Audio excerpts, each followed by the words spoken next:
नमस्कार, मैं हूं प्रेम कुमार। प्रेम से बोलो सत्य बहुमत लोकतंत्र विषयक डिबेट में रोज की तरह आज भी आपका स्वागत है। हम बात कर रहे हैं कि कैसे लोकतंत्र में लगातार जिंदगी जो है सस्ती हो गई है। जीवन सस्ता, लोकतंत्र खस्ता। जब हम ये बात देखते हैं कि कैसे घंटों में मौत की घटनाएं, हर रोज कितनी मौत होती है, हर रोज कितने लोग मारे जाते हैं, चाहे जिनकी हत्या होती हो, चाहे दुर्घटना में मौत होती है। इसके आंकड़ों पर हम गौर करते हैं। दुर्घटना में हर 4 मिनट में मौत हो रही है देश में। हर 2 मिनट में 3 बलात्कार की घटना है। हर घंटे महिलाओं के साथ अपराध के 49 मामले हैं और हर दिन 80 लोगों की हत्या है। दुनिया में सबसे ज्यादा गरीब कहाँ हैं, ये सवाल अगर हम पूछते हैं तो जवाब आता है भारत। भारत में जितने गरीब हैं उतनी आबादी हुआ करती थी आजादी के समय। मतलब ये कि आजादी के वक्त हमारी जनसंख्या जितनी थी उतने गरीबों को हमने पैदा किया है। ये संख्या तो और भी बहुत बड़ी है, लेकिन संख्या चूंकि हमें सरकारी आंकड़ों के हिसाब से बोलना होता है। और ये बात उल्लेखनीय है कि संयुक्त राष्ट्र की रिपोर्ट कहती है कि 2019 से 2021 के बीच 41.5 करोड़ लोग गरीबी रेखा से बाहर आ गए हैं। तब भी जो है लगभग 30 करोड़ लोग अब भी गरीबी रेखा के नीचे हैं, यानी आजादी के समय वाली जनसंख्या के आसपास। अगर इस 41 को जोड़ ले तो 70 करोड़ संख्या हो जाएगी, और अगर 80 करोड़ लोगों को जिनको कि 5 किलो अनाज मिलता है जोड़ लें तो उतने लोग तो गरीबी रेखा से नीचे है। क्या ये लोकतंत्र आम जनता के लिए है? क्यों अपराधी बेखौफ हैं? क्यों सरकारें नाकाम हैं? क्यों आम लोगों का जीना मुहाल है? वजह यह है कि देश में सच्चा लोकतंत्र नहीं है। सही मायने में जनता की बहुमत वाली सरकार नहीं चुनी जाती है। सरकार उन सांसदों के बहुमत से चुनी जाती है जो खुद बहुमत से चुने गए नहीं होते हैं। मैं रिपीट करता हूं, सरकार उन सांसदों के बहुमत से चुनी जाती है जो खुद बहुमत से चुने गए नहीं होते हैं। क्यों नहीं जनता के बहुमत वाली सत्य बहुमत सरकार चुने जाने की दिशा में बात हो। हालांकि जब यह विषय मैं तय कर रहा था, जीवन सस्ता और लोकतंत्र खस्ता, तो आज वाली घटना जो बहुत टीवी स्क्रीन पर छाई हुई है, एनकाउंटर वाली घटना कि सरकार एनकाउंटर करती है और सत्ताधारी सरकार की पुलिस एनकाउंटर करती है और सत्ताधारी दल कहता है कि देखो हमने कहा था कि मिट्टी में मिला देंगे तो मिट्टी में मिला दिया। अब वो एनकाउंटर फर्जी है, ये बात मुझे कहने की जरूरत नहीं है। सत्ताधारी दल और पुलिस का एक्शन मिल करके ये कह रहा है कि सरकार भी हत्यारी हो गई है, वह भी अपराधी हो गई है। ये कैसा लोकतंत्र है जहां जीवन की कोई कीमत ही नहीं है? अपराधी तो जिंदगी ले रहा है, लेकिन क्या हम भी अपराधियों की जिंदगी लेंगे? तब कसाब पर मुकदमा चलाने की क्या जरूरत थी? फांसी लगाने की क्या जरूरत थी? गोली मार दिया जाना चाहिए था। बहरहाल विषय बड़ा है। हमारे साथ बहुत विद्वान पैनलिस्ट हमारे साथ जुड़े हुए हैं, हम रूबरू कराते हैं, आपका स्वागत करते हैं। हमारे साथ जुड़े हुए हैं मध्य प्रदेश से पूर्व मंत्री प्रताप भानु शर्मा जी, आपका बहुत बहुत स्वागत है। आप कांग्रेस के बड़े नेता हैं। प्रेम कुमार जी। जी जी जी। हमारे साथ जुड़े हैं एक सत्य बहुमत पार्टी के संस्थापक नेता हैं। नाम सत्य मत बहुमत से मिलता है, सत्य बहुमत पार्टी से। 12-15 साल हो गए इनको राजनीति बदलने के लिए निकले हैं और इनका भी एक मत है। और हमारे साथ दो और पत्रकार जुड़ने वाले हैं, जैसे ही जुड़ते हैं हम उनसे भी आपको रूबरू कराएंगे। लेकिन सवाल सबसे पहले प्रताप भानु शर्मा जी आपसे ही शुरू करते हैं। जी प्रेम कुमार जी। बदल लेते हैं जी, सरकार तो हम बदल लेते हैं, जनता बेचैन होती है, सरकार बदल जाती है, लेकिन जनता की तकदीर नहीं बदल जी। बात आपकी सही है प्रेम कुमार जी, और इसमें जितने निर्वाचित प्रतिनिधि दोषी हैं उतनी प्रशासनिक व्यवस्था भी दोषी है, मैं ऐसा मानता हूं। और जब एग्जीक्यूशन प्रशासनिक व्यवस्था पर निर्भर करता है तो उसको निष्पक्षता से काम करना चाहिए, किसी राजनीतिक दबाव में या किसी पार्टी विशेष से एफिलिएटेड होकर उसे काम नहीं करना चाहिए। पर जो पिछले 20-25 साल में इन सब चीजों में लगातार डिटेरिएशन आता गया है, उसकी वजह से ये आपका बड़ा सवाल खड़ा हो गया है, इसमें कोई दो राय नहीं है। और व्यवस्था, लोकतंत्र की कोई भी डेमोक्रेटिक प्रोसेस हमारी, चाहे वो संसदीय प्रणाली हो, चाहे प्रेसिडेंशियल फॉर्म ऑफ गवर्नमेंट का सिस्टम हो, पर यदि उसमें हमारी न्याय की व्यवस्था और दंड देने की व्यवस्था पारदर्शी होगी, प्रभावी होगी और निष्पक्षता से होगी तो उसका न्याय आम जनता को मिलेगा।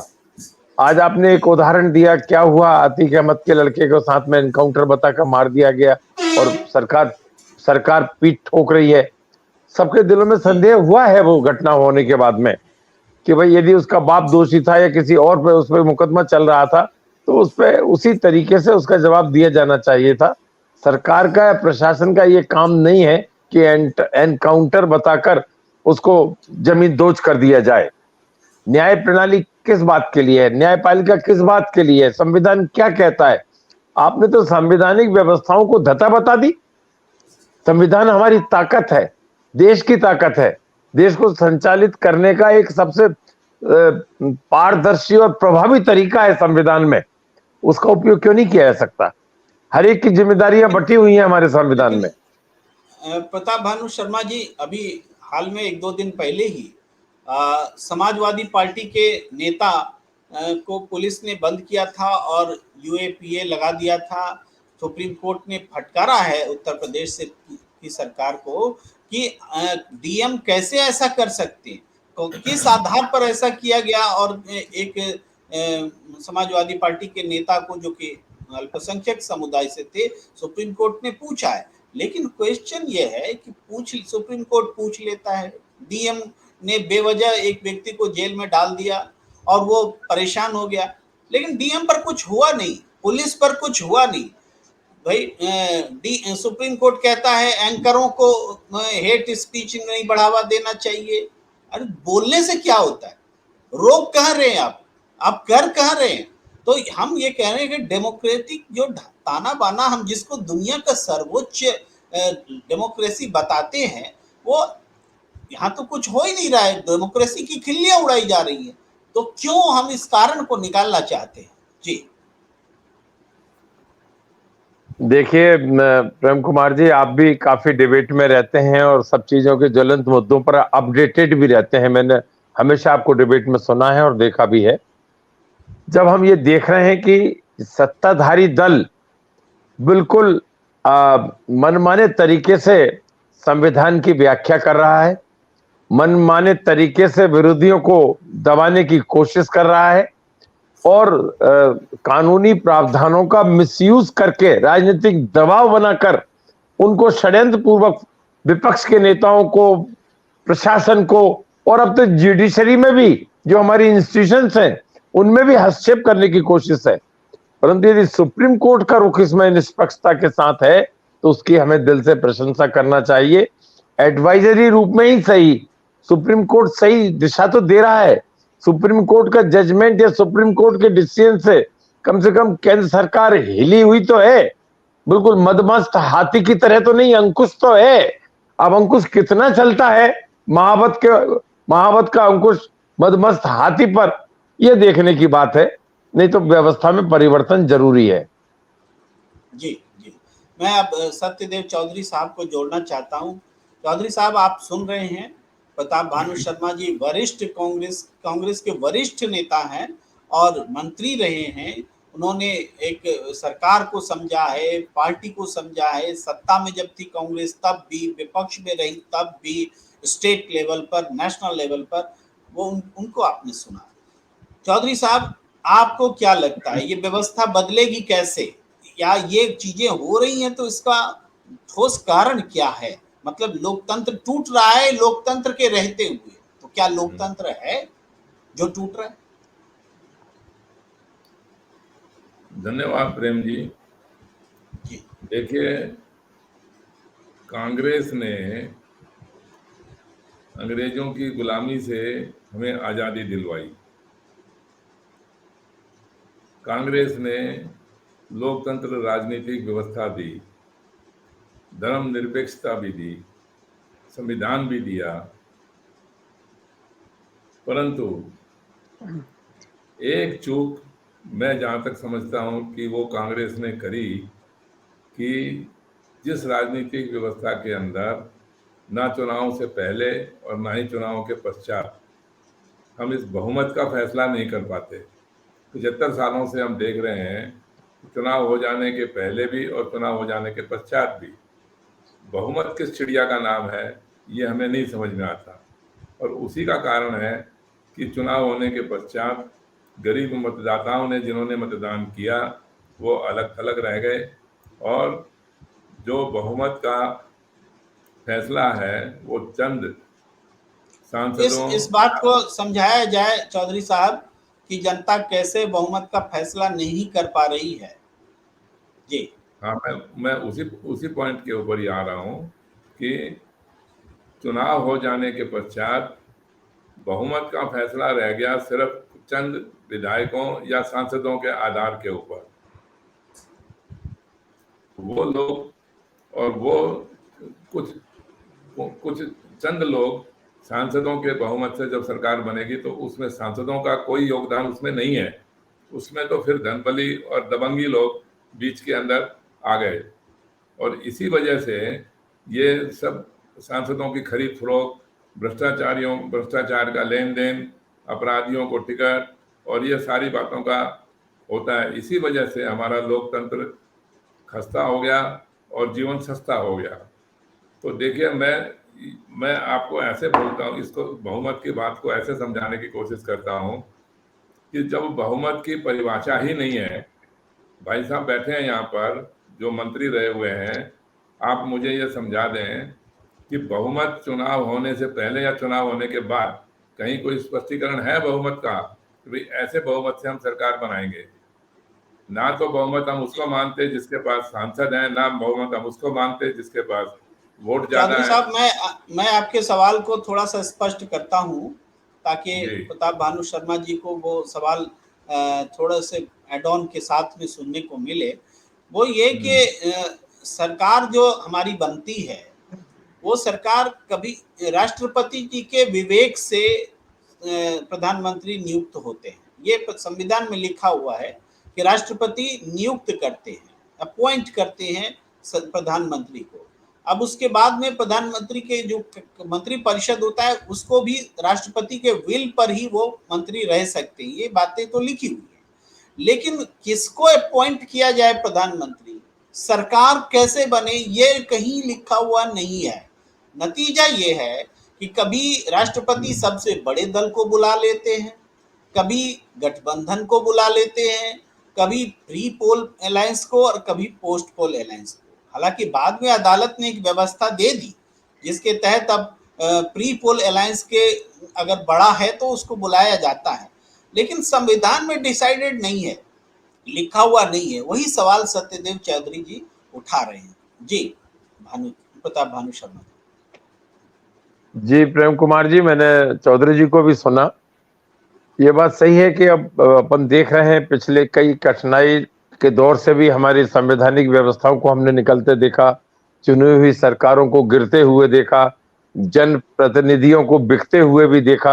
ये सब चीजें 75 साल में हम लोगों के सामने आई हैं। मैं चौधरी साहब की बात से सहमत हूँ और इस अनुभव के आधार पर हमें पैचबंदी करना चाहिए, हमें रिफॉर्म करना चाहिए और रिफॉर्म इस ढंग से करना चाहिए कि इस तरह की करप्ट प्रैक्टिसेस का या राजनीतिक दखलंदाजी का कोई स्कोप न रहे।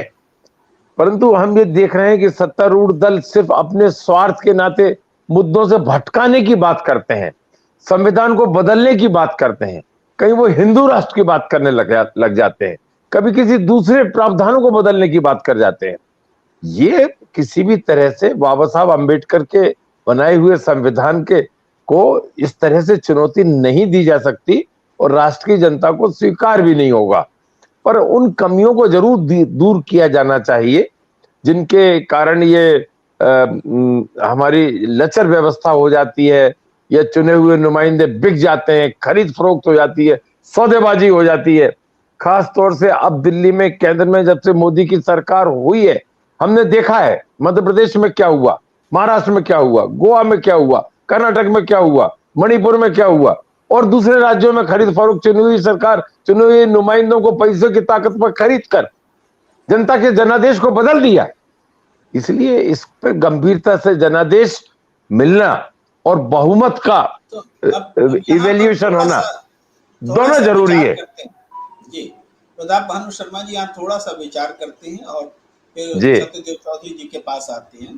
वो ये कि नहीं खरीद फरोख्त हो जा रही है, सरकार का बहुमत चुरा लिया जा रहा है, सारी घटनाएं हो रही हैं, अलग अलग स्वरूप में हो रही हैं, अलग अलग स्टेट उदाहरण है इसके, जबकि इस्तीफा दिला दिया जाता है, कर्नाटक उदाहरण है, और उसको चुनाव लड़ाया जाता है, और इससे पहले मध्य बहुमत प्रदेश पा में भी दिया ऐसा जाता ही है हुआ।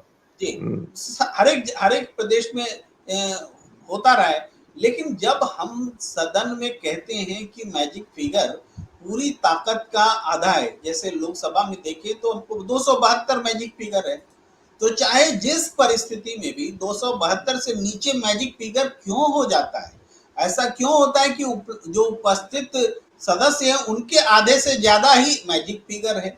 ये कहाँ लिखा हुआ है कि ऐसे आप बहुमत डिसाइड करिए?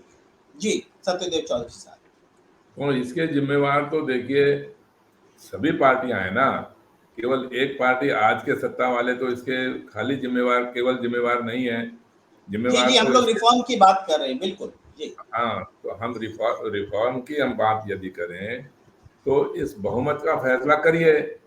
आज भी जो सत्ता में है या जो विपक्ष के अंदर हैं वो बहुमत के ऊपर तो बात ही नहीं करते, एक दूसरे के ऊपर व्यक्तिगत आरोप प्रत्यारोप लगाने की बातें करते रहते हैं और उससे समस्या का समाधान तो होता चौधरी नहीं है। साहब वो बहुमत की बात नहीं करेंगे, मान लीजिए वो नहीं करेंगे। जी राजनीतिक दलों को सूट करता है, जो ताकतवर होती है पार्टी उस समय वो उस हिसाब से बिहेव करती है। आज भारतीय जनता पार्टी सबसे ताकतवर है, वो उस हिसाब से बिहेव कर रही। कांग्रेस के भी समय में उस समय धारा 356 का दुरुपयोग हुआ है, ये सब प्रताप भानु जी भी मानेंगे, अदालतों ने भी कहा है। तो ये होता है, वो नहीं करेंगे। तो रास्ता क्या है? कैसे आप बोल रहे हैं कि जनता के बहुमत से सरकार बनेगी या बननी चाहिए, इसका क्या रास्ता होगा? बात ये रह गई कि ना तो सत्ता वाले करेंगे, ना जो विपक्ष में है वो लोग करेंगे, तो फिर तो जिम्मेवारी कुल मिला के मतदाताओं की रह गई। पर मेरे जैसे जो साधारण मतदाता हैं उन्होंने इस बात का ऐसे विकल्प दिया कि जिस प्रकार सांसद को सबसे ज्यादा वोट मिले वो जीत गया, हम उसको सांसद मानते हैं। उसी प्रकार जिस राजनीतिक दल को सबसे अधिक वोट मिल जाए, भले ही उनके सांसद उम्मीदवार हारें जीतें, कम जीतें, ज्यादा हारें, अगर उनको कुल वोट अन्य राजनीतिक दलों की तुलना में सबसे अधिक मिलते हैं तो हम उसका बहुमत माने और उसको बहुमत से सरकार बनाने का अधिकार मिलना चाहिए। तो उनके जो उम्मीदवार हार गए उनके भी हम वोट गिने, जो ज्यादा वोटों से उनके उम्मीदवार जीते उनके ज्यादा वोट गिने, कम वोटों से जीते उनके कम वोट गिने। कुल मिलाकर के चौधरी साहब आप जो बात कह रहे हैं, जिस पार्टी को ज्यादा वोट मिले उनको सरकार बनाने दीजिए, ताकि सांसदों की खरीद फरोख्त का, सांसदों को की निष्ठा बदलने की कोशिश करने की या भ्रष्ट तरीके अपनाने की जरूरत न रह जाए, ये बात कर रहे हैं। मैं थोड़ा सा आता हूँ प्रताप भानु शर्मा जी के पास। सर एक बात जोड़ते हुए कि राज्यसभा के में भी सांसद होते हैं, वो तो सरकार बनाते गिराते नहीं है। तो आप देखेंगे राज्यसभा में खरीद फरोख्त उस हिसाब से नहीं होती सांसदों की जैसे लोकसभा में होती है। तो क्यों नहीं लोकसभा के सांसदों से भी ये जो विशेषाधिकार है सरकार बनाने गिराने का, इनको वापस ले लिया जाए। जिस पार्टी को ज्यादा वोट मिले वो सरकार बनाए, ये आपको वोट दिया जाता कानून बनाने के लिए और अपने क्षेत्र के प्रति जिम्मेदार रहने के लिए। क्या ये तरीका सही हो सकता है? आप क्या राय रखें? नहीं, ये तरीका सही नहीं हो सकता, क्योंकि भारतवर्ष विविधता का देश है। यहाँ पर बहुत विशाल उत्तर से लेकर दक्षिण तक, पूर्व से लेकर पश्चिम तक संस्कृति में, भाषा में, कल्चर में, दिन प्रतिदिन की दिनचर्या में बहुत जमीन आसमान का फर्क है। यदि हम कहें कि हमारी सोसाइटी हेट्रोजेनस सोसाइटी है, होमोजेनस सोसाइटी नहीं है, तो उसमें और ज्यादा कॉम्प्लिकेशन सामने आएंगे। और यदि हमें इसी तरह के बहुमत को ध्यान में रखना है तो फिर प्रेसिडेंशियल फॉर्म ऑफ गवर्नमेंट ही हमें सिस्टम बना लेना चाहिए, राष्ट्रपति प्रणाली ही लागू कर लेना चाहिए संशोधन करके। परंतु जब तक पार्लियामेंट्री सिस्टम है, पार्लियामेंट्री सिस्टम में जो जीत कर आया वही सिकंदर और वही सरकार बनाएगा, यही एक इसका फार्मूला रहता है। परंतु हमें ये थोड़ा संशोधन करके ये डिफाइन कर देना चाहिए कि ये राज्यपाल के या राष्ट्रपति के विवेक पर ना छोड़कर उसमें अनुभव के आधार पर 4-5 गाइडलाइंस दे देनी चाहिए। पहला ये होगा, दूसरा ये नहीं प्रस्तुत कर पाए तो उसमें कंबाइंड प्री पोल अलायंस में बहुमत क्या आया वो देखेंगे। फिर इसके बाद यदि गठबंधन बनता है, यूपीए बनता है, एनडीए बनता है, तो उसमें किस तरह के लाइक माइंडेड लोग हैं, उन्होंने कैसे इंडिविजुअल कमिटमेंट दिया है, इसमें सुधार किया जा सकता है। परंतु आधी अधूरी या आधी प्रणाली, हम राष्ट्रपति प्रणाली की बात कर लें, मत जितने वोट मिले उस आधार पर डिसीजन कर लें और संसदीय प्रणाली अपना लें, दोनों काम एक साथ नहीं हो सकते। प्रेसिडेंशियल फॉर्म ऑफ गवर्नमेंट कर लीजिए, उसमें भी अपने अपने कॉम्प्लिकेशन है। राष्ट्रपति का चुनाव हुआ अमेरिका में, 2 महीने लग गए रिजल्ट आने में, कॉम्प्लिकेशन इतना हो गया, ये तय नहीं कर पा रहे किसको बहुमत मिला है। मैंने ऐसा नहीं है, यदि अपन देखें तो हर एक प्रणाली में गुण और दोष हैं। जी जी, प्रताप भानु शर्मा जी, मैं आता हूं सत्यदेव चौधरी जी के पास, लेकिन एक बात बोलते हुए कि मध्य प्रदेश में आप हैं, मध्य प्रदेश बहुत बड़ा उदाहरण है जहाँ के बीजेपी को वोट प्रतिशत ज्यादा मिले थे और कांग्रेस को सीटें ज्यादा मिली थी। कांग्रेस ने सरकार बनाई और उसके बाद बीजेपी ने स्थिति पलट दी और डिफेक्शन कराया, वो सब अलग चीजें हैं। लेकिन वोट जिसको ज्यादा मिला वो बहुमत नहीं है, सीट जिसको ज्यादा मिले वो बहुमत है। ये कॉन्ट्रास्ट जो है इसको हम समझने के लिए चौधरी साहब के पास है। जी हाँ, तो देखिए, समस्या तो यही फंसी हुई है ना कि हम इस बात में उलझ जाते हैं कि यह संसदीय प्रणाली है या राष्ट्रपति प्रणाली है। अरे भाई, चाहे कोई भी टाइप की प्रणाली है, सबसे पहले तो आप जो आज के दिन हमारी जो भी प्रणाली चल रही है, संसदीय प्रणाली ही चल रही है, हम मानते हैं आपकी बात को, लेकिन उसके अंदर कम से कम बहुमत का तो फैसला करिए। बहुमत ये थोड़ी होता है कि साहब गठबंधन की भ्रष्ट राजनीति करो, खरीद फरोख्त करो, भ्रष्टाचारियों को टिकट दो, झूठे नारे लगाओ, इसको बहुमत बोलेंगे क्या हम? आज की इसका मतलब तो व्यवस्था हमारी ये कहती है, हमारा संविधान भी ये कहता है और हमारा विवेक बुद्धि, जितने भी नेता लोग हैं वो सब ये कहते हैं जी कि साहब भ्रष्ट राजनीति करो। तो जब भ्रष्ट राजनीति ही करनी है तो फिर तो किसी भी प्रणाली का इसमें दोष या गुण का कोई सवाल ही नहीं उठता है। आप इस संसदीय प्रणाली के अंदर इस गठबंधन की भ्रष्ट राजनीति को पकड़ के क्यों बैठ गए? इसका विकल्प हमने अभी तक 75 सालों के समय काल के अंदर क्यों नहीं निकाला? कोई तो चर्चा करी होगी, किसी राजनीतिक दल ने, किसी नेता ने तो बात करी होगी इसके बारे में। मैंने तो आज तक इतने 75 साल के समय काल के अंदर मैंने कोई इसके ऊपर चर्चा करते हुए सुना नहीं किसी को। ये तो खाली हमने सत्य बहुमत की बात करते हुए ये बात करी कि जिसके सबसे ज्यादा वोट हैं, लोकतंत्र के अंदर अगर सबसे ज्यादा वोट वाले का ही महत्व नहीं होगा तो फिर क्या होगा? मेरे को तो समझ में नहीं आ रहा कि जिसने वोट दे दिया वो वोटर थोड़ी हार गया। वोटर ने तो वोट दे दिया देश की राजनीतिक व्यवस्था से सहमत होकर। आपने तो वोटरों को भी इस राजनीतिक व्यवस्था ने तो वोटरों को भी हरा दिया, उम्मीदवारों को भी हरा दिया, पार्टियों को भी हरा दिया। और विडंबना देखिए, ना तो सत्ता वाले बात करेंगे ना विपक्ष वाले बात करेंगे। तो विपक्ष वाले भी इसका कोई विकल्प नहीं खोजते। तो कोई तो चर्चा करिए ना, फिर कोई विकल्प बनाइए। बनाते क्यों नहीं? हमने तो आपको विकल्प दिया कि जिसके सबसे ज्यादा वोट हैं लोकतंत्र के अंदर, हम उसको बहुमत मानेंगे। चाहे आप उसको संसदीय प्रणाली बोलो, चाहे आप उसको राष्ट्रपति प्रणाली बोलो, या किसी और तरह से और कोई भाषा का नाम दीजिए इसको, लेकिन बहुमत का तो निर्णय होना चाहिए ना। भाई, चुनाव होने के पहले या बाद में हमें पता तो लगना चाहिए कि भाई ऐसे बहुमत से सरकार बनेगी। हमें पता ही नहीं। चुनाव करवा दीजिए और नेता का फैसला बाद में करेंगे। चुनाव करवा दीजिए, बहुमत कैसे होगा ये हमें पता ही नहीं है। ये क्या प्रणाली है? तो कोई भी प्रणाली नहीं हुई। जी जी जी, चौधरी साहब की बात में जो क्रक्स है वो ये कि जो सरकार बन रही है, आज जितने भ्रष्ट तरीके आजमाए जा रहे हैं, वो तो आजमाए जा रहे हैं, कोई निरंकुशता नहीं। हम सब जान रहे हैं कि गलत तरीके से मध्य प्रदेश की सरकार बनी, हम सब जान रहे हैं कि कर्नाटक में हुआ, यहाँ हुआ, वहां हुआ, लेकिन जान रहे हैं, इसको रोकने का सिस्टम नहीं है। तो फिर कैसा लोकतंत्र है प्रताप भानु शर्मा? देखिए प्रेम कुमार जी, मैं आप दोनों की बात से पूरी तरह सहमत हूं। ये आज की संसदीय प्रणाली में भी जो एंटी डिफेक्शन लॉ बनाया था, उसे डाइल्यूट कर दिया गया समय समय पर राजनीतिक पार्टियों द्वारा आवश्यकता को समझते हुए। यदि हम एंटी डिफेक्शन लॉ को बहुत तगड़ा बना दें और उसमें डिस्क्वालिफिकेशन भी जोड़ दें कि कोई भी व्यक्ति 6 साल तक जो भी डिफेक्ट करके जाएगा या करप्ट प्रैक्टिसेस अपनाएगा, जो उसे 6 साल तक डिस्क्वालीफाई कर दिया जाएगा, 10 साल तक डिस्क्वालीफाई, जो भी उसमें टर्म रखें, तो उससे बड़ा सुधार हो जाएगा।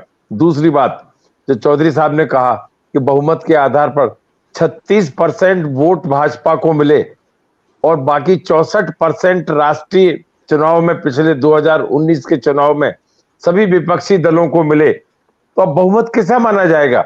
सभी विपक्षी दलों को, जिनको 64% वोट मिले, जिनकी विचारधारा एक नहीं है, जो मिलके काम नहीं कर सकते, जो अपना घर नहीं चला सकते, उसको हम बहुमत कैसे मान लेंगे?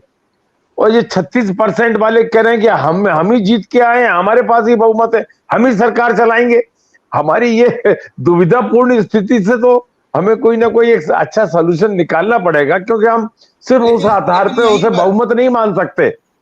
प्रताप भानु शर्मा जी, यहीं पर आप ये भी देखिए कि कांग्रेस को 12 करोड़ वोट मिले, 12 करोड़ मिले जी, सिर्फ हाँ। सीट जो है सिर्फ 52 मिली। 12 करोड़ के हिसाब से 23 करोड़ बीजेपी को मिल रहा है, लगभग 22 करोड़ 90 लाख। तो बीजेपी को 300 से ज्यादा सीटें मिल रही हैं। तो यहाँ पर division of vote, division of vote हो जाता है ना प्रेम कुमार जी। हाँ बिल्कुल, वही बात तो बस उसी वजह से। हाँ, तो फिर अब वो बात तो तभी रुक सकती है जब राष्ट्रपति प्रणाली लागू कर लें हम। जी, सत्यदेव चौधरी जी कुछ कहना चाहेंगे? इसमें देखिए, मेरे विचार से हम राष्ट्रपति प्रणाली या संसदीय प्रणाली के अंदर भ्रमित हो रहे हैं। आप जब एक सांसद जब जीतता है, उसको तो सबसे ज्यादा वोट मिलते हैं तो वो जीत जाता है। उसमें ना गठबंधन है, ना ही कोई इस तरीके का कोई 50% से ज्यादा वोटों की आवश्यकता है। सबसे ज्यादा वोट मिले, आधार तो बहुमत का यही है ना, कि सबसे ज्यादा वोट मिले और वो जीत गया। इसी आधार को आप क्यों नहीं मानते कि जिस राजनीतिक दल को, चाहे वो एक दल को जिसको सबसे ज्यादा वोट मिल गए, आप उसका बहुमत मान लीजिए। मान लो आप कहते हैं जी कि बाकी के सारे विपक्षियों को 64% वोट मिले, तो वो 64% वोट एक झंडे के नीचे क्यों नहीं आ जाते? एक निशान के नीचे एक दल क्यों नहीं बना लेते? अपना बना लीजिए, कौन मना कर रहा है? आप अलग अलग झंडों के ऊपर, अलग अलग निशानों के ऊपर चुनाव क्यों लड़ेंगे? ये तो और ज्यादा एक भ्रष्ट राजनीति का प्रमाण है कि आप सत्ता को लूटने के लिए, सत्ता का सुख भोगने के लिए तो सब एक हो जाएंगे, लेकिन वैसे सब अलग अलग झंडों के नीचे रहेंगे। ये तो बात और ज्यादा अनुचित हो गई। ये तो कहीं से भी इसका कोई लॉजिक है ही नहीं इस बात का। तो आप इसको इस तरह से तय करिए ना, सब लोग मिलके एक इस बात को तय करिए कि भाई बहुमत कैसे होगा। पहले तो ये बताइए, अब बोलो फिर, या तो फिर ये स्पष्ट बोलो कि साहब गठबंधन की भ्रष्ट राजनीति से बहुमत होगा, लेन देन खरीद फरोख्त से बहुमत होगा, तोड़ फोड़ से भी बहुमत होगा। अगर या तो फिर वो बात उचित है। तो जब ये वो उचित बात है ही नहीं। प्रताप भानु शर्मा जी कुछ बोलना चाह रहे हैं? जी शर्मा जी। नहीं, मैं उसमें ये कहना चाह रहा हूं कि अभी जो वर्तमान में संसदीय प्रणाली है, इसको चुस्त दुरुस्त करके एंटी डिफेक्शन लॉज को इतने इफेक्टिव कर दिए जाएं कि उसमें करप्शन का कोई कॉलम ही ना रहे, और पनिशमेंट यदि उसमें 6 साल के लिए कोई भी इस तरह से दल बदल करता है या इस तरह के भ्रष्ट आचरण में शामिल होता है, कर दीजिए 6 साल के लिए भ्रष्ट, उसको डिबार कर दीजिए चुनाव लड़ने से। एक तो तरीका ये हो सकता है। और दूसरी बात, जो चौधरी साहब ने कहा कि सभी विपक्षी दल एक होकर उस बहुमत का आदर क्यों नहीं करते, वो हो नहीं सकता है। उसका विकल्प ये हो सकता है कि राष्ट्रीय सरकार नेशनल लेवल के इलेक्शन पार्लियामेंट में ये रीजनल पार्टीज को सीमित कर दिया जाए। सिर्फ 2 या 3 राष्ट्रीय स्तर की पार्टी या 2 पार्टी, जो 2 party 2 party system national level पर कर दें, असेंबली में मल्टी पार्टी सिस्टम हो जाए, तो उससे काफी कुछ हद तक इसका समाधान हो सकता है कि साफ जो मत का विभाजन होगा 2 या 3 दलों के बीच में होगा, उसमें ये डिफरेंस या ये कंफ्यूजन नहीं रह जाएगा कि बहुमत किसको मिला, बहुसंख्या किसको मिली और बहुमत वोट किसके पक्ष में गए।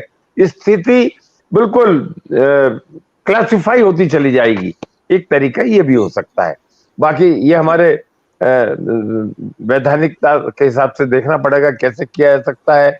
लीगल एक्सपर्ट्स की राय ली जाए, कंसेंसस बनाया जाए, फिर पार्टी पे 2 पार्टी सिस्टम लागू हो सकता है, तब ये चीज खत्म हो जाएगी। जी जी, बहुत महत्वपूर्ण बात आप कह रहे हैं शर्मा जी कि एक तो कंसेंसस एक महत्वपूर्ण शब्द है कि जो बात हम बोलते हैं हम तो सहमत हैं, लेकिन बाकी लोग भी उससे सहमत हैं कि नहीं। सहमति बनाने का भी एक प्रोसेस होता है, प्रक्रिया होती है, उस प्रक्रिया को तेज करना चाहिए। एक विचार अगर वाकई वो मजबूत है, मान लीजिए सत्यदेव चौधरी जी जो बोल रहे हैं, थोड़ी देर के लिए प्रेम कुमार सहमत हो गए, तो बाकी लोग भी सहमत हो जाए, ये ज्यादा जरूरी है। अगर सहमत बाकी लोग नहीं होंगे तो नेशनल इंटरेस्ट में करना चाहिए सबको। हाँ जी जी, तो ये सर्वसम्मति वाली बात उसकी कोशिश होनी चाहिए। दूसरा एक आपने विचार रखा बहुत अच्छा कि क्यों नहीं नेशनल लेवल पर ये प्रयोग किया जाए कि पार्टी 1, 2 या 3 ही हो, ताकि बहुमत का फैसला देख करके ही सामने हो जाए, ज्यादा कंफ्यूजन ही न रहे। तो मैं राय लेता हूं कि सत्यदेव चौधरी जी इस सुझाव पर आप क्या कहना चाहेंगे? नहीं, देखिए, जब आप वोटों के बहुमत से बहुमत मानेंगे तो अपने आप स्वयं ये मल्टी पार्टी खत्म ही हो जाएंगी। अपने आप कुल मिला के लास्ट के अंदर सिर्फ 2 ही पार्टियां रह जाएंगी, क्योंकि जिसके जैसे विचार, जिसके अभी भी तो बात यही है ना, विचार तो कोई भिन्न है नहीं, विचार तो सबका एक ही है कि साहब सत्ता को लूटो किसी तरह से भी। खाली सत्ता में भागीदार बनने के लिए या सबसे अधिक भागीदार बनने के लिए अलग अलग पार्टियां बना ली। शायद 1980-82 से पहले तो इतनी सारी पार्टियां नहीं थी, उस समय तो कम ही पार्टियां थी। फिर क्या हुआ था? फिर भी तो यही बात थी। तो जब आप मतदाताओं के बहुमत से सरकार बनाएंगे तो आप देखना अपने आप मतदान भी सबसे अधिक होने लगेगा और अपने आप पार्टियां भी बहुत कम हो जाएंगी। हारने के लिए क्यों चुनाव लड़ेगा? जब आपको सबसे ज्यादा वोट लेने हैं, उसके बिना आप सरकार बना ही नहीं सकते, तो फिर तो आपकी मजबूरी लाचारी हो जाएगी, व्यवस्था हो जाएगी भी एक दूसरे समान विचारों के साथ में आप मिल जाइए। तो ऐसा करने से मतदाताओं के बहुमत से हम पहले बात तो ये करें और बातों को साइड में बात ना करते हुए कि बहुमत कैसे होगा, बहुमत कैसे बनना चाहिए, चाहे ये प्रेसिडेंशियल फॉर्म है या संसदीय प्रणाली है या जो भी कुछ है। लेकिन जब हमने चुनाव करवा दिया तो चुनाव करवाने के बाद तो बहुमत का निर्णय तो स्पष्ट हो जाना चाहिए ना, तो किसको बहुमत मानेंगे हम? आज के दिन तो हमारे पास इतना भ्रम है कि हम बहुमत का, हमें पता ही नहीं कि बहुमत होगा किसका। जिस मर्जी का बहुमत मान लो आप, जिसने चुनाव नहीं लड़ा उसको भी आप राष्ट्रपति, उसको भी प्राइम मिनिस्टर बना दो। जैसे मर्जी आप बहुमत बना लीजिए, जिस मर्जी को बुला के बोल दो जी आप सरकार बनाइए। और फिर देखिए चौधरी साहब आप कह रहे हैं, आप एक मिला मिनट करके जी जी जी बोलिए। सरकार बनाने से पहले तो आप कहते हैं जी कि 272 सांसदों का बहुमत चाहिए। वो 272 क्यों चाहिए ये भी नहीं पता। और जैसे सरकार बना ली उस समय आप कहते हैं जी कि संसद में जाएंगे तो 272 नहीं चाहिए। फिर आप कहते हैं जी कि जो संसद में उपस्थित हैं उनका बहुमत चाहिए। ये पता नहीं, ऐसा नहीं है, ऐसे जो ही तो टोटल है। स्ट्रेंथ है संसद की, नहीं, जो टोटल संसद की स्ट्रेंथ है उसका बहुमत चाहिए हाँ, उसी सरकार मैं भी वही बनाने कह के लिए। मैं भी यही कह रहा ये हूँ भाई पहली साहब। बार के लिए सही होता है, थोड़ा सा मैं बोल दूं, पहली बार के लिए सही होता है, लेकिन जब बीच में कभी विश्वास प्रस्ताव या अविश्वास प्रस्ताव लाया जाता है, तब ये देखा जाता है कि सदन में कितने लोग मौजूद हैं, उसका बहुमत चाहिए होता है। तभी आपको याद होगा कभी लेफ्ट पार्टी बाहर हो गई थी तो समाजवादी पार्टी के समर्थन से यूपीए सरकार जो है वो सरवाइव की थी परमाणु करार वाले मामले में। बहुत सारे उदाहरण रहते हैं। जी तो जी शर्मा जी। सरकार बनाने के लिए तो आपको 272 का जोड़ बिठाना पड़ेगा। अब आपके हैं ही 200, तो 72 कैसे लाओगे? वो तो फिर आपको जोड़ तोड़ सांठगांठ समझौते करके ही जोड़ लगाना पड़ेगा ना। विभिन्न विचारों के लोगों को जोड़ना पड़ेगा, लालच देना पड़ेगा। मतलब आप ये कह रहे हैं चौधरी साहब कि अगर ये 272 का मैजिक फिगर पाना ही है और किसी हम्म। पार्टी के पास 272 नहीं है, तो हम्म। ये व्यवस्था प्रेरित करती है कि आप दूसरों से समर्थन लेके 272 लाइए, और चाहे इसके आइए। लिए भ्रष्ट तरीके अपनाने क्यों ना पड़े। और ऐसे भी जब एक दूसरे के खिलाफ चुनाव लड़ रहे हैं तो मिल करके सरकार बना रहे हैं, तो जनता के साथ चीटिंग भी है एक तरह से। यही बात तो आप कह रहे हैं चौधरी साहब। जी जी जी। जी। तो भानु प्रताप शर्मा जी, तो क्यों नहीं इस बात का विरोध हो कि नहीं ये ऐसा नहीं होना चाहिए कि जो लोग एक दूसरे के खिलाफ लड़के आए वो मिल के सरकार ना बनाए? जी अब वर्तमान व्यवस्था में तो ये संभव नहीं है। सब अपॉर्चुनिस्ट हो जाते हैं और अपॉर्चुनिटी का फायदा लेते हैं। जैसे चौधरी साहब ने कहा कि सत्ता प्राप्ति, कुर्सी प्राप्त करना ही लक्ष्य हो गया है, और ये जो 10 साल 9 साल ये भ्रष्टाचार का दौर हम देख रहे हैं, इसकी तो पराकाष्ठा हो गई है। मौका परस्ती की, सौदेबाजी की, अपॉर्चुनिज्म की, सांप्रदायिकता की। देश हित को सर्वोपरि रख के प्रधानमंत्री प्रचार मंत्री बन के काम कर रहा है। आप कह रहे हो घटनाएं हो रही हैं, बलात्कार हो रहे हैं, दिन दहाड़े लूट हो रही है। अरे क्या कर रहा है गृह मंत्री? चीन घुस गया 2000 किलोमीटर में, क्या कर रहा है रक्षा मंत्री? क्या कर रहा है प्रधानमंत्री? अपनी पार्टी का काम कर रहा है, देश हित सर्वोपरि रख के।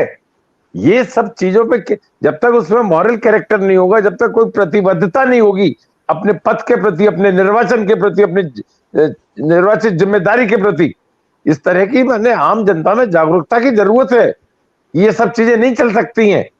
आप सरकारी पद का और संसाधन का दुरुपयोग करके आप अपने निजी निहित स्वार्थ साध रहे हो, राजनीतिकरण कर रहे हो, राष्ट्र हित को सर्वोपरि करके प्रचार मंत्री बन के काम हो रहा है, पूरे चुनावों में लगे हुए।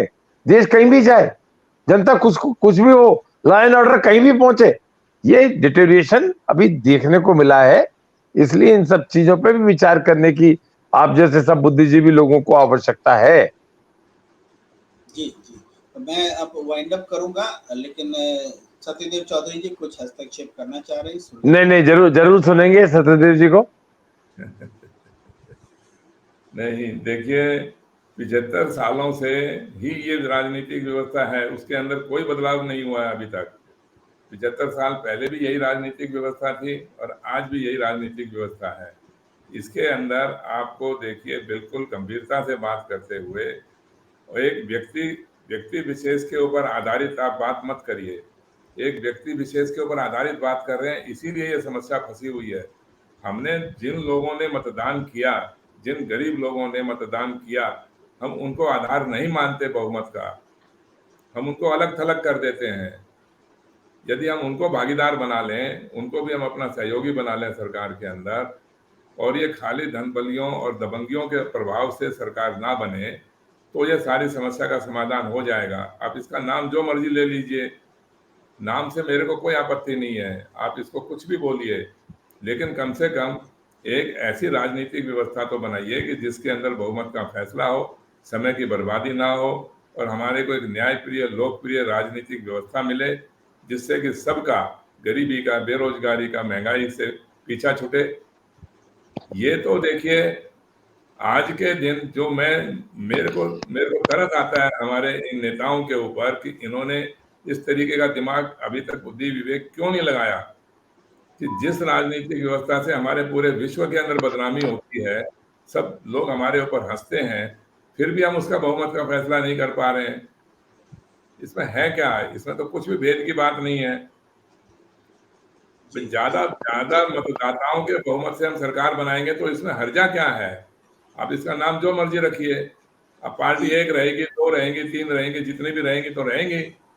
हमें क्या जरूरी है छोटी छोटी हजारों पार्टियां बनाने की? क्या हो सकता है? चाहे एक ही पार्टी रहेगी, एक ही पार्टी के अंदर अगर पक्ष भी है विपक्ष भी है तो क्या बुराई है उसके अंदर? हमने विप और दल बदल कानून क्यों बना दिए? मैं तो दल बदल कानून और विप का घोर विरोधी हूँ। मैं तो उसको अलोकतांत्रिक मानता हूँ। ये तो आपने फिर दोबारा एक अधिकार उसको सांसदों को या विधायकों को गुलाम बनाने के लिए आपने फिर उसके विप और दल बदल कानून बना दिए। स्वतंत्रता से ना वो अपने कोई विचार रख सकते हैं, ना कोई बात रख सकते हैं। भी मैं अपनी राजनीतिक नेता का कोई गुलाम थोड़ी हूँ। मैं अपनी इच्छा से, अपने विवेक से कुछ सुझाव देना चाहता हूँ अपने क्षेत्र के लिए या देश के लिए, तो मैं क्यों नहीं कर सकता उस काम को? और फिर जब एक विप से बंधा हुआ, एक सेकंड प्रेम जी, जो विप से बंधा हुआ जो सांसद है, वो जब बिल पास करवाते हैं वो तो सारे देश के लिए लागू होगा। वो खाली उसकी अपनी पार्टी के लिए लागू थोड़ी हो रहा है। वो कानून तो सारे देश के लिए लागू होगा। लेकिन विप के आधार के ऊपर वो खाली अपने नेता की इच्छा के अनुसार या तो हाँ कहेगा या ना कहेगा। वो अपनी इच्छा से कुछ भी नहीं बोल सकता।